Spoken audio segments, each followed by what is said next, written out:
All right, welcome to another episode of the Sports Talk with Dewey podcast. Haven't been on in a while, but it's time to recap Pitt's non-conference schedule. Maybe at the end we'll talk a little bit about the Pitt's game above bowl against Toledo. So Pitt just wrapped up its non-conference schedule last Saturday against Sam Houston, the second most points ever scored in the Peterson Event Center. I was actually at the first game against Marshall. It was around Christmas time as well, during the infamous Kevin Stallings era. But yeah, we wrapped up with a 9-2 non-conference schedule. We won all of our cupcake games, which I think we might not have to worry about Jeff Capel's yearly loss against a cupcake team. So that's good. And we've great wins against Ohio State, LSU, and West Virginia. Tough loss against Wisconsin, and a really tough game against Mississippi State. So, Tim, we're a 9-2 non-conference record, no cupcake losses. How happy are you with this team's performance in the non-conference schedule?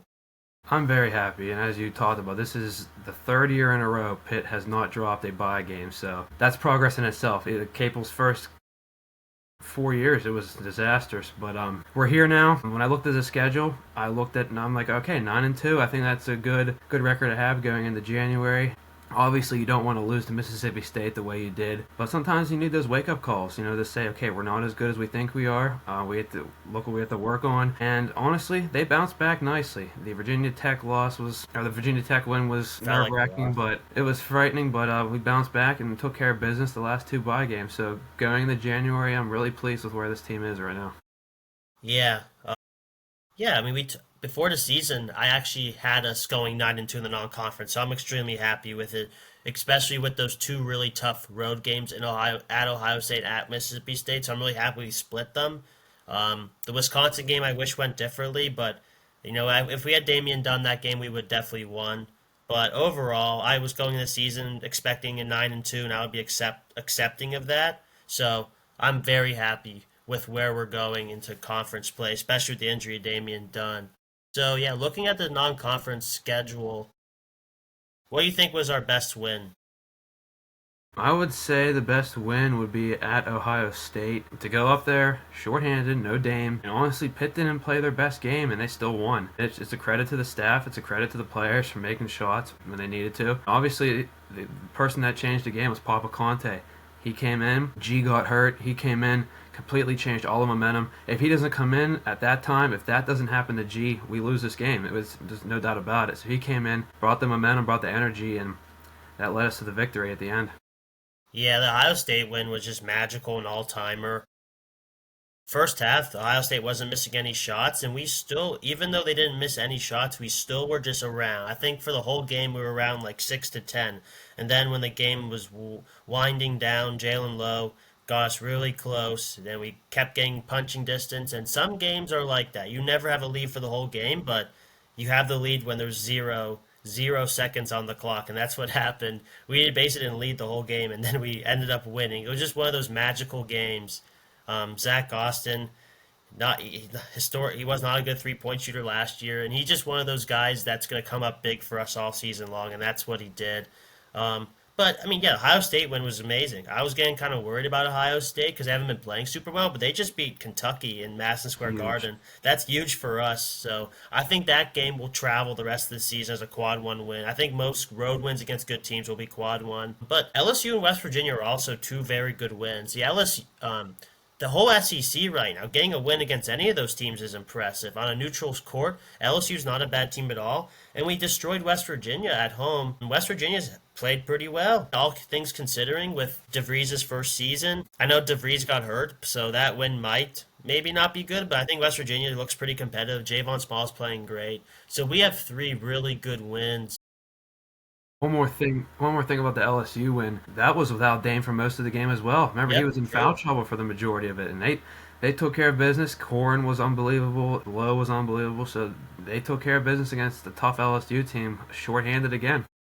Yep, because Dunn was in foul trouble basically the whole game, so it shows how much depth Capel's actually built on this team, even though he still plays short rotations. But we have a lot of good players on this team, so that is a great point. So the only two losses we have is against two tournament teams, Wisconsin, Mississippi State. Wisconsin, we had that game. Just the refs were calling foul on Tanji every time, and Dunn got injured, so that was a mess. And Mississippi State, we just not a good matchup for us. They're extremely rugged. team, veteran team, really tough big men, really relentless on the offensive glass. It just was not a good night for us. And I think, like you said, we're going to learn a lot. So talk about how those losses are going to like maybe even make us be better for the rest of the season. So honestly, the Wisconsin one, that was the first gut check. Like, okay, this is real now. I mean, we're not just going to come in and cruise through every game. You got to find out how you're going to handle adversity. And that's those are going to happen. Those tough losses like that are going to happen. Obviously, that's the game. It feels like a game Pitt should have won. They had a substantial lead, and Tonji and the refs just were consistent the whole night. There's nothing you can do, honestly. And then Mississippi State, that was just. It seems like every year we have just one of those games where just everything goes wrong. And I mean that's basketball for you though. Yeah, Yeah, for that's real. basketball. It shows you like, okay, this is what we need to work on. This we need to avoid this from now on. We're not as good as we think we are. Like I said, they responded well. I mean, Capel said everything went wrong that game, and sometimes that's good. Sometimes it brings you back to earth a little bit. I mean, we spent those first couple of days of that week. Oh, they're number 18 in the country. He's getting interviewed by Jeff Goodman. All this stuff's happening.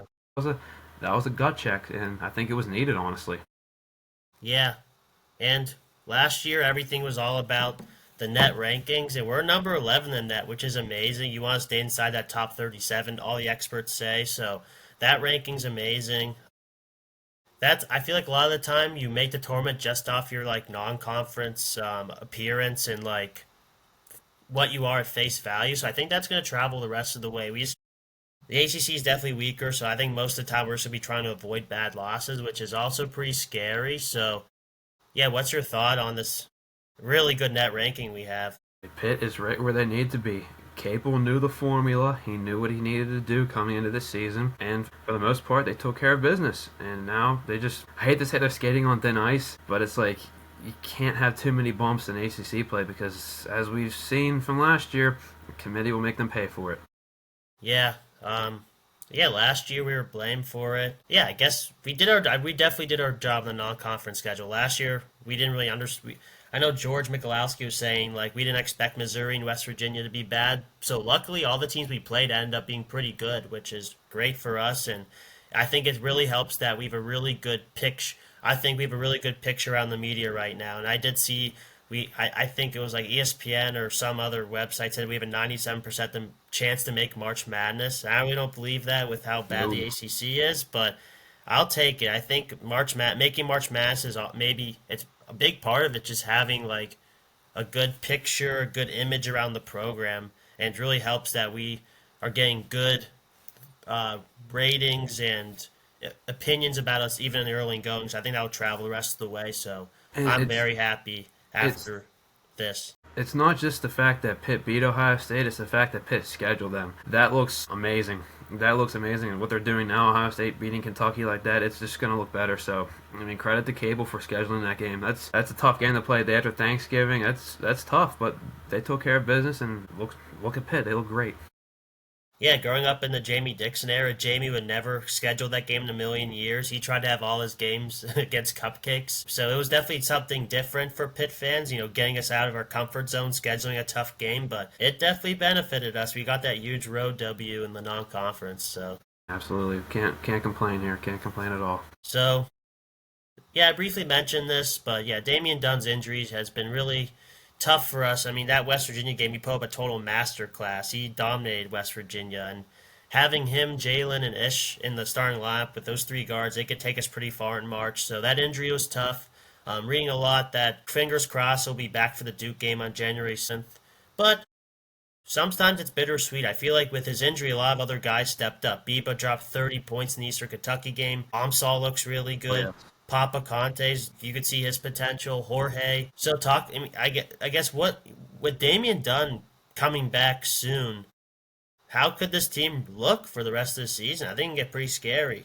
It can look very scary because this injury, like you said, it unleashed a lot of depth for this team. We got to see what was on the bench more. Obviously, Zach Austin, not only is he increasing his makes, he's increasing his volume of shots. He's taking more shots confidently.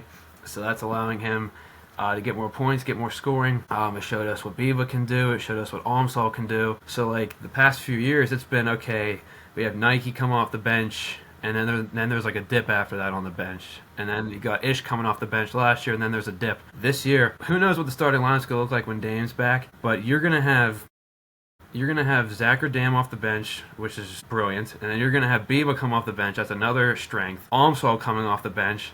That's another strength, and maybe Jorge and Papa. So there's a lot of power coming off the bench this year, more so than the past few years. Cable just has to use it the right way. So, bringing that up again, when Damian Dunn does come back, what would you like to see in the starting lineup and like how maybe the rotation, how many guys Cable's going to play in ACC with ACC play coming up? It's going to take Dame if he comes back for the Duke game. It's not going to be the Dame we know. Yeah, Because this is going to be a man who hasn't played basketball in 6 weeks, and his shooting hand was affected. So it's going to take him some time to become Dame again. I think Cable will run the same lineup he's been running the past few games. Zach at the 3, G at the 4, and then we'll have Dame come off the bench, at least for the first few games. But then when Dame's back to the way he is, then is it Dame and Zach at the 3 and 4? Does Dame come off the bench still? Does Zach come off the bench still? It's going to be tough. If it was up to me, I would do the same lineup at the beginning of the year, have Dame start, Zach come off the bench for the spark, and then play G and Cam at the 4 and 5, and then have Biba and Almsall coming off the bench as well. That's what I would do. It's really like you can't go wrong, honestly, with Zach or Dame. It's honestly, as Capel says, it's just what he feels. It's all about feel. yeah, I'm with you. Obviously, with Damian coming back, after watching that West Virginia game, you just want this guy in the lineup. He's awesome, and I agree. I think we shouldn't rush him. Maybe bring him off the bench for the first couple of games, but after what Zach Austin's done this year, I think just having Jalen, Ish, Damian, and Zach Austin all in the starting lineup. I mean, that's just an unbelievable 1 through 4 in your starting lineup. Those are 4 elite, I guess 3 elite guards and an elite wing. Those guys could honestly bring you very far in March. So I would honestly want those guys starting. And at this point, I think Guillermo. I think he's going to take the right steps, and I think it's Guillermo and Corin. You probably got to go with Corin. He is having a better season, but I would not be opposed to honestly giving Guillermo, because when Guillermo's played the 5, he was elite last year. So I wouldn't be opposed of even starting Guillermo at the 5 and bringing Cam Corin off the bench. It's a very interesting thing, but that thought of having Ish, Jalen, Damian Dunn, and Zach Austin starting, I don't think Pitt's had that much. I mean, that's so much talent. Those are 4 guys that put up huge numbers all game with a great ball handling, great cutting, great ball movement, good shooting, great shooting. So I would definitely go with those 4, and then the bench with Biba, Amsal, either one of the bigs, and then giving Papa Conte a sprinkle of minutes each game. So I want 8-9 rotation, but this Pitt team, man, with those guys coming off the bench, I love the optics of this team the rest of the season. I'm super excited, especially with those 4 guards. It's going to be super fun. It's a brilliant. This Dame injury unleashed a lot of potential. It's very tough about Guillermo right now. Like, what do you do with him? He did pretty well at the 5 last year. Most of the threes that he made last year were off the pick and pop. He's not getting as much opportunity off the pick and pop this year. Honestly, it's more just them finding him for the catch and shoot, which he's not burying. So he's getting different types of open looks this year. It's just a confidence thing right now. And play him at the 5, I mean, I wouldn't be opposed. My issue is, okay, he might get killed every game. He might just get back down every damn game. But I think he'll get better in conference play. I mean, we know what kind of shooter he can be. It's just a matter of once he buries them, okay, then when he gets a couple going, then he'll take off. And I think that game against Sam Houston, that was better. That was much better. He hit his shots. He was aggressive on the boards, had that offensive putback. So we know the potential's there. It's up here. He's got to get right up here first. For sure. I honestly just think he's having a lot of trouble playing the 4 because in basketball now 1 through 4 are basically guards, so he's having trouble guarding that position. And after last year, they're trying to expand his role and shoot more 3-pointers. But honestly, we have the big time players from 1 through 4, so I think putting him back at the 5, just telling him to focus on just doing what he did a couple years ago, just crashing the glass, getting rebounds. Yeah, I mean, I think with him at the 5, the floor would be spaced perfectly, and I think he would be more dangerous for those 4 guys around him. So I would not be opposed to doing Guillermo and Corin like platoon at the five once Damian Dunn's fully healthy. I think a lot of people aren't even thinking about that, but I think if you just tell Guillermo, dude, he did a couple last year, and then in the tournament when Fetty was hurt, he was fantastic. I mean, he guarded one of the best bigs in the country, Tolu Smith, really well. So I'm telling you, I think Guillermo, tell him just focus on playing basketball and having fun, like what Capel told him. That's what I heard. So that's where I want to go. I think. At his best, if he can be at his best, I see him kind of being like the Chet Holmgren type of player. Yep. Long, skinny, but shot blocker and making threes. And honestly, when Guillermo plays the five and they're down in the paint, he's jumping to swat the ball. He's trying to jump to just pound the ball out of there. He's 7 foot tall, just straight up like this. Just goes straight up, and that's going to affect anyone down there because he's so long. He has such great wingspan. If you just put your hand straight up, that's going to be like he did against Tolu Smith. That's going to be very tough to score over. Yeah. So I guess wrap it all up. I just love the idea of having Ish, Jalen, Damian Dunn as your three scoring guards, Zach Austin as that Swiss Army knife who could 3-and-D, make the 3-pointer, run around and just scrap the game up, get the rebounds, block shots, and then having either Corner Guillermo just trying to get better throughout the season. But that idea of having those four guys out there, I think it could be the best starting lineup in the ACC. I don't even really. I think Duke's overrated. I Yeah, said that, and I love what this team, this coaching staff is building. So I'm super excited. So yeah, so far, what would you say are the strengths and weaknesses of this team? the strength, obviously, God, it's the guards. These are some of the best guards in the country that we're watching play right now. Even Sprinkle Almsall in there. He calls himself a guard. When you see some of the passes that he makes, these are professional basketball passes.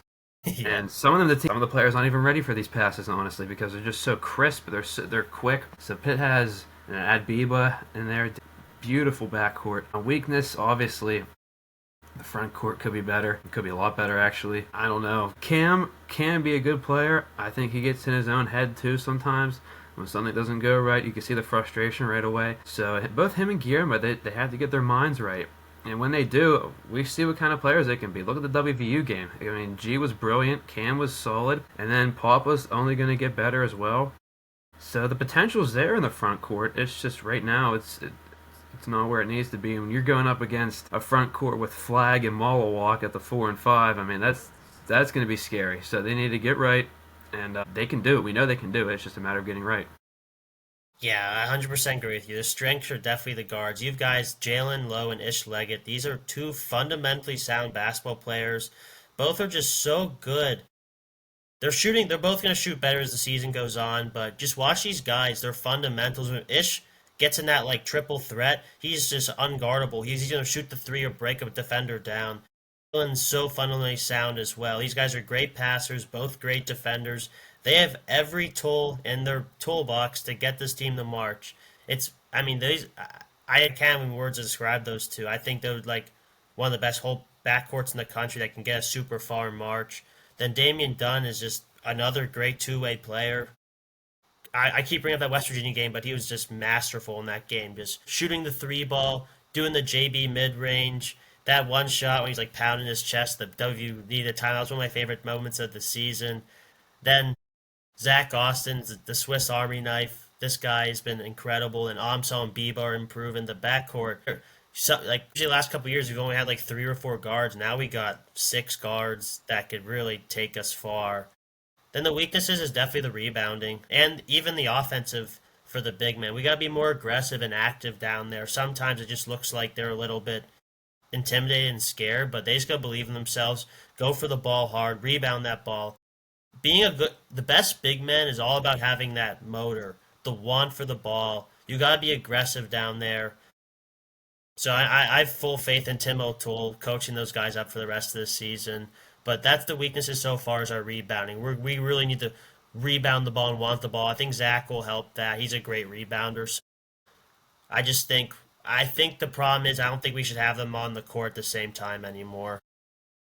I think Zach at the 4 would be amazing rebounder, just how like Champagny was a couple years ago. So the biggest weakness is the rebounding and even the aggressiveness on offense in the paint from those two as well. So When Capel was coming into the season, he was talking about how he was nervous about this team's rebounding. And I'm thinking to myself, how the heck are you nervous? You have a 7-footer and a 6'10" guy, but boy was he right. I mean, I don't know. You got like we did in that presentation last year. You have to have a want. You have to have a want for the ball. Will Jeffers had a want for the ball. DeJuan Blair, Yep, that's what this team needs down Champagny. low. Champagne, exactly. Austin, just gotta have the want for the ball. Seek it out. Yep, Tim O'Toole's going to keep working with them throughout the season. But yes, they got to become more aggressive. And really, as a big man, you need to have that motor. You really want the ball. So, Tim, who's been the biggest surprising breakout player for Pitt this season? Zach Austin, without a doubt. When you told me that he told you that he was going to shoot 40% from deep, I'm thinking, yeah, right. But my goodness, he is a confident shooter right now. I mean, he's making contested shots. He's making wide open shots. Sometimes he'll do a pull-up jumper. I mean, this is a different Zach Austin than what we had last year. My gosh, it's only going to help this team. I mean, it's beautiful. Yeah, that's the easiest answer. We knew what Ish and Jan were going to do this year. Zach Austin has been. We already knew about his moving around the court, blocking shots, rebounding, his defense. We all knew about his cutting, too. His three-point shooting is elite this season. He's shooting 45% from three. He's making corner threes, wing threes, contested threes. He's a catch and shooter now. It's unbelievable. He shot 29% from three last year. He's shooting 45% from three. Who thought this guy would be our three-point dead-eye shooter? He's an elite 3 and D player. I'm telling you, if NBA teams are watching, there's no reason why this guy can't be on an NBA team. He reminds me of Derrick Jones Jr. in the NBA, a guy who just athletic, flies out of the gym. This guy would be a perfect player alongside like Jalen Brunson or Luka Doncic or like elite guard. He's an amazing complementary piece to Ish and Jalen. Zach Austin has been so much fun to watch. My family's in New York. We love defense, and watching Zach Austin makes he's so much fun to watch how hard he plays and how he values defense. Zach, you're the man. Keep it going. I'm just having so much fun watching you this season. He's definitely the breakout. And I did tweet it feels really good watching a guy work on his game and he gets rewarded. 45% from three. Keep it going, man. There's so many games left. Oh, you nailed it. Zach Austin's the breakout player. He's been so awesome this season. Without hesitation. And could you imagine if he was younger? I mean, gosh, every they would have him in first round. Every mock draft would have him in the first round. I mean, it'd be unbelievable. So we're lucky to have him. He's gonna be an extremely valuable piece this year. He's gonna help get us to March. And he's not taking 1 or 2 threes a game and shooting 45%. He's taking 3 or 4 to 5 threes a game. I mean, it's brilliant. It's just brilliant. He's having games where he's making 4 to 5 threes, like you just said, and his athleticism's insane. He's basically doing Zion blocks. He could block. He could start in the paint and run to the 3-point line and block it. He jumps higher than the rim. If this guy was a freshman or sophomore, he would be an easy first round pick right now because the NBA wants wing players like this. He's a special player. We have a really special team. We really need to prove it in the ACC play. So yeah, let's look at the schedule. We'll stay in the present. We have 2 home games coming up. Cal on New Year's Day, then Stanford's on the January 4th. Cal is not a good basketball team. Let's be honest. They're 7-5. They lost to Cornell this season. They just got pounded by a good San Diego State team. But I think San Diego State's beating a lot of teams. Peja Stojakovic's son Andre, he's a former McDonald's All-American. He's their best player. He's averaging 19 points per game. Stanford is 9-3. They're honestly not having an awful season. They did lose to Cal Poly. They just lost to Oregon, who's a really good team. They have an elite center, Maxime Reyna, who's averaging 21 points per game. And they also have Jalen Blake's a familiar name. He used to play for Duke, who's averaging 15 points per game. Tim, these have to be 2 wins. You have to go into the Duke game at 12-2. These need to be 2 wins. You got to defend your home court. These are the games that are. I hate to look so far in the future, but if you drop one of these games, these are the games that are going to come back to haunt you. So the good teams take care of business at home against inferior teams, and Pitt needs to do that. Can't mess around with this stuff. Treat every game like it's a championship. Jalen Blake's, interestingly enough, I thought Pitt was going to land him in 21. I did too. And Duke was Duke and slid in there, but it'll be interesting to play against him again in different colors. So yeah, these are the 2 big challenges for Pitt. How do they handle it? Yeah, these are games we should win. I know Stanford's going to give us a tough game because Raynaud's elite down low. So he's got to take care of business like we've been doing all season long. So yeah, this has to be 2 wins, and I think the group knows that as well. So the ACC is probably like the weakest power conference right now, unfortunately. Like the shout out the Fish. The Fish said the ACC is a mid-major conference now. I mean, right now we're probably looking at like 3 to 4 teams. UNC got that huge win against Yeah, UCLA, so I think they're good again, good to go to make the tournament again. So, what's your goal, like record-wise, for ACC play for Pitt? I hate to say this because it just seems so unrealistic, but I feel like the only games you can really drop are Duke and maybe UNC on the road. I hate to And say that. SMU's 30 in the net right Yeah, now. I hate to say that you have to be pretty much flawless, but I mean, in this with this type of conference, yeah, I think Pitt 17 and 17 and 3, 16 and 4, something like that. I hate this. I hate to put that much pressure on them, but with this conference and these geniuses who run the brackets, it's there's no room for error for Pitt. I mean, they honestly, you look at it on paper, they should win just about every game. I mean, they're the Yeah, best. One of the best teams in the conference, so they should take care of business. There's really no excuse, honestly. So I'll say 16 and 4. I'm with you. I guess the worst minimum we could have is 13 and 7 because that would get us to still single digit losses, but I'm with you. I just looked at the schedule. I think 15 and 5 is the goal. There's not many quad 1 opportunities, but I think honestly at this point we could avoid the quad 3 and 4 losses. Duke is number 3 in the net, so when we go there, that's the one of the best quad 1 opportunities in the whole country. SMU is actually number 30. We're not hosting them this year, so that'll be a great quad 1 opportunity when we go there. UNC is currently at 34. We have a home and away with them, so the home game would not be a quad 1 win, but being UNC always looks good. I honestly just wish there wasn't even a net. Like, how about just being a March Madness team is just a good win at that point? It kind of frustrates me a little bit. Watch with your eyes, not with a computer, not with the metric. Just Yep. watch with your eyes. If you watch with your eyes, Pitt would have been in last year, but that's a whole different topic. But Yeah. Yeah, I think I hit that on the nail this summer. yeah, he did. So at UNC is a quad 1. Clemson, we get them here. That won't be a quad. Clemson, we beat Clemson home. That's always a good win. Then Louisville. The rest of the ACC is not good. So I just named around 4 teams. Everything other than that's not even close to being a quad 2 win. Like Wake is supposed to be a really good team this year. Their net's 105. NC State around 105. What has happened to the ACC? There's like not like at this point we can't even get good wins. We just have to just avoid the bad losses. The ACC completely crapped the bed in non-conference play. I mean, some of these Yeah. games are just an embarrassment. And these teams are losing bye games. What was the SEC? Would they win by? Was it like 13-3 in the challenge or something like that? Or Better than that, 14 to 2. I predicted 15 to 14-2? 1. This guy called me a complete idiot. I wasn't even far off. I mean, you spent all last year saying the ACC needs more bids. We do better in the tournament. Well, when you put up numbers like that, I mean, they're not going to put you in the tournament. It's just a complete disgrace to the conference. We deserve this fate right now of only having like 4 teams in an 18-team league at this point. Absolutely.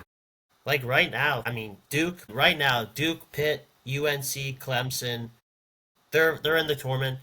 Other than that, who else is going to make it? I think SMU has an outside chance. Yeah, maybe. That's about it. I think the max is like 5 teams right now. It's Well, that embarrassing. Unless someone pulls the NC State and runs the table. Yeah, And literally. that's the only hope. And it's sad, honestly. This used to be the premier conference in basketball. Yep. It used to be. Now it's like shout out the Fish like a mid-major conference. I think I think the football is better than the basketball now. Honestly, Who would have thought? it's crazy. So got all of our basketball out. Let's how about Pitt? I probably won't have this podcast out until the game anyway. So I just win the game, Pitt. I mean, we're playing a 7-5 max school in the game above bowl. We've played this bowl 3 times since 2010, and each time it's changed its name. The Little Caesars Bowl, and then it was the Quick Lane Bowl, and now it's a game above bowl. I don't even know what game above is. Just win the game. Holstein doesn't play Julian Duggar. Play Duggar. I mean, even if there's like a chance Holstein can play, don't force him. He's taken enough of a beating this year. I agree. This line is makeshift. It's disastrous. So no rush to get Holstein back. Play Duggar. See what you have. See how the future looks. Get the young guys some time and win. Better win now and then win in the off season. Yep. Send those seniors out. A lot of good ones. I'm not sure if Mumfield and Bartholomew and George are even playing. I'm not even sure who is Lewis playing. Like, I I don't. I have honestly no I have idea. no idea what this roster is going to look like. Yeah, it's gonna be interesting. So it was great talking hoops with you, Tim. Absolutely. Next week we'll recap the football season. We'll talk about the transfer portal. We'll recap the bowl game. Even though all Pitt fans are upset, all of us are still gonna watch on Thursday. There's nothing else to do. So at 2 o'clock after Christmas. So it was fun talking to you, Tim. Appreciate you having me on, Dewey, as always. This was a good time. That was awesome. So hail to Pitt and Out of Pitt. let's beat Toledo.